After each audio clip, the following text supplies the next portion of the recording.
Hello guys! Magandang araw. Ayan. Manguha po kami ng gabi. Dadagdag po namin doon sa mga tanim. Gabi pong pananim ha. Hindi po gabi na laman. Pananim pong gabi.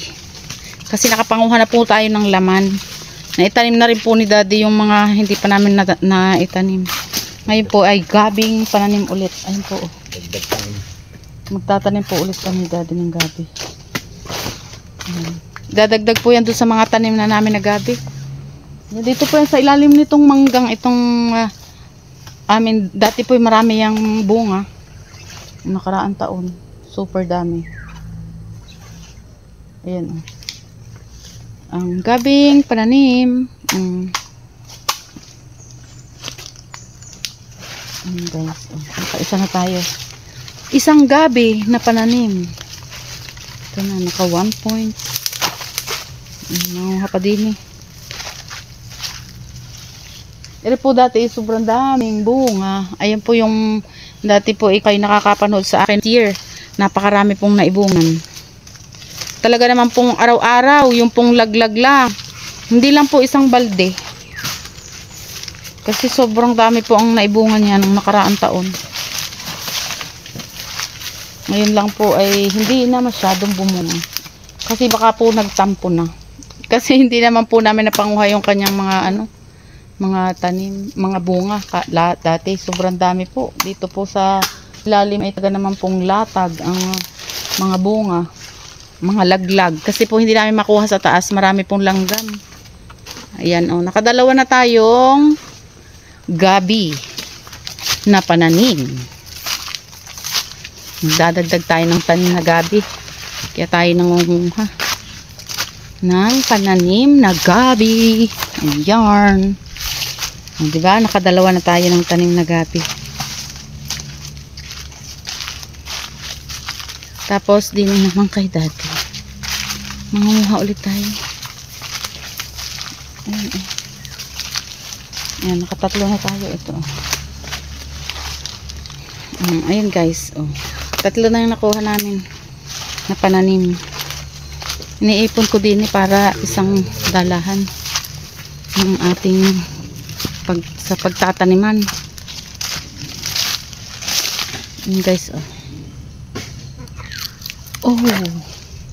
Nakatatlo na tayo, oh. Tatlong puno na.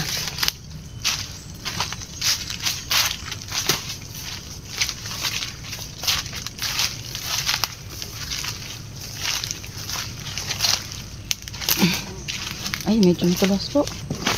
Nadudulas ang person. Ayan. Pang-apat na pananim. Naka-apat na tayo. Tayo tagahakot. Tagahakot tayo ng tanim. Ayan.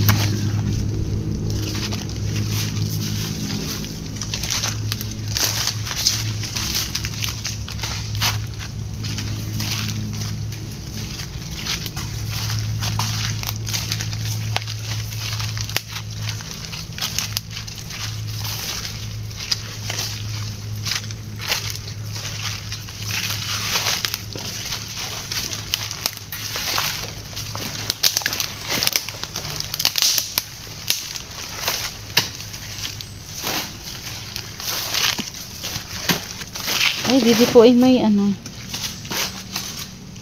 marami po din yung makukuha pananim. Yan po. Diyan kami nag-umpisa ng aming mga unang tanim ng gabi. Diyan po dati.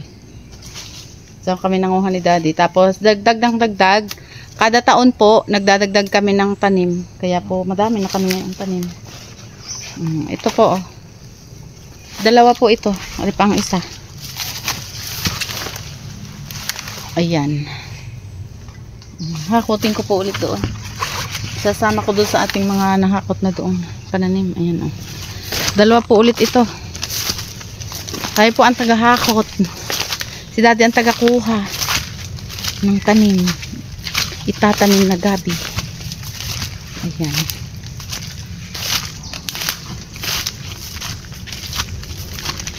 Ayan, nakailang na po ba tayo? Ito ay 4. Ito. 5, 6 na po. 6 na po itong ating pananim. Ayan. Naka-6 na po tayong pananim.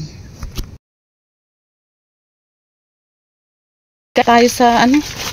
Tanim natin na dilaw. Luyang dilaw. Kukuha po tayo at meron pong nahingi na panlagay daw po sa pospas o doon sa, ang tawag po dito sa Cavite ay pospas. Sa amin po ay ano? Arroz caldo. Arroz caldo po ang tawag sa amin din. Ito po ay luyang dilaw ang ilalagay para po makulay. Yan po ang aming luyang dilaw, oh. Yan. Kukuha po kami dyan ni Daddy para po ilalagay sa pospas. May nanghihingi po at ano daw po ng pospas. Ayan, dito ako dadaan sa panabi. Dito ako sa kabila. Kasi meron pong langgam. Dini ako. Ito po yung dating hinukay namin ng gabi ni Daddy. Ito yung una naming tinaniman. Oh. Nahukay na po yan ni Daddy. Tapos tinaniman na po ulit. Para sa susunod na taon, hukayin ulit. Dapat po hinuhukay para po gaganda ulit ang kanyang bunga, yung kanyang laman. Ayan si Daddy ay nakuha po ng luyang dilaw. Ito po yung mga luyang dilaw, oh. Panglagay sa pospas. O dun sa, ang tawag po sa Batangas ay arroz caldo. Dito po sa Cavite, ang tawag po ay pospas. Yun po ay manok na yung may halong native na manok. Lugaw. Lugaw po yun. Sa iba ay lugaw, pospas. Ano pa nga ba ang tawag sa iba?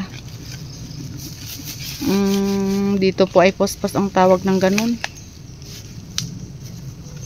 Ayan, oh. Luyang dilaw. Yun po ay pampakulay sa pospas o doon sa lugaw. Gamot din po. Ayan po yung ginagawa din pong gamot ata din po yan sa mga lamig.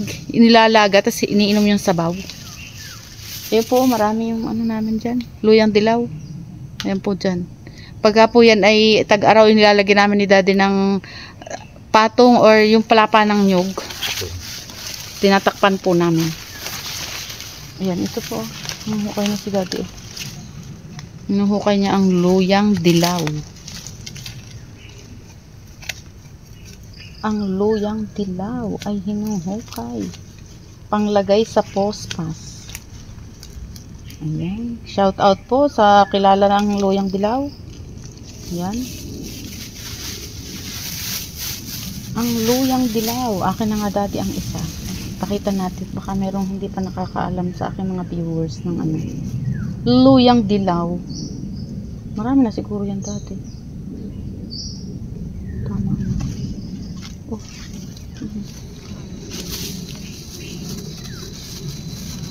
Ayan. Ito po, oh, ayan ang luyang dilaw. Madilaw-dilaw po. Tapos pag ito ay inilaga, nagkukulay dilaw po yung sabaw. Ito po yung sinasama sa paglalaga ng native na manok. Pag po maggagawa ng pospas. Pag palalambutin po yung native na manok, sinasama po ito sa paglaga at ito po ay malasa. Nakapagpapasarap po ito ng pospas o lugaw. Ayan. Madilaw po siya kaya siguro ang tawag dito ay luyang dilaw. May kulay dilaw. Para pong ma-orange-orange. Oh. Tapos po ang sabaw ay dilaw. Ayan po. Nuhukay ni Daddy. Ang kanya pundahan ay ganito, oh, malalapad. Barak. Para din pong katulad ng barak po dito sa bukid. Ang tawag po, yung parang sinasabi dito, ang barak po dito na sinasabi, para din pong luya ang laman. Hindi nga lang po yung nakakain. Yung barak. Hindi po kagaya nitong luyang dilaw. Ito po ay pwedeng gamot, pwedeng panlagay sa mga pagkain, kagaya nga po ng lugaw. Nilalagay po ito. Ayan. Luyang dilaw. Mabisa din po ito sa may gamot po ito eh. Ang alam ko ay gamot ito sa lamig at saka po may iba pang gamot na ginagamitan ito. Ayan. Mga cute po ang bunga. Ang ang laman. Ito daw po hindi nalaki. Ganito lang po ito oh. Mga cute. Ganyan lang daw po yung may amoy po siya din na Yan. May iba din siyang amoy. Ayan po. Ayan na po ang ating luyang dilaw. Thank you for watching. Salamat sa lagi panonood. Bye-bye. May malinis kang kamay dati. Pindutin mo.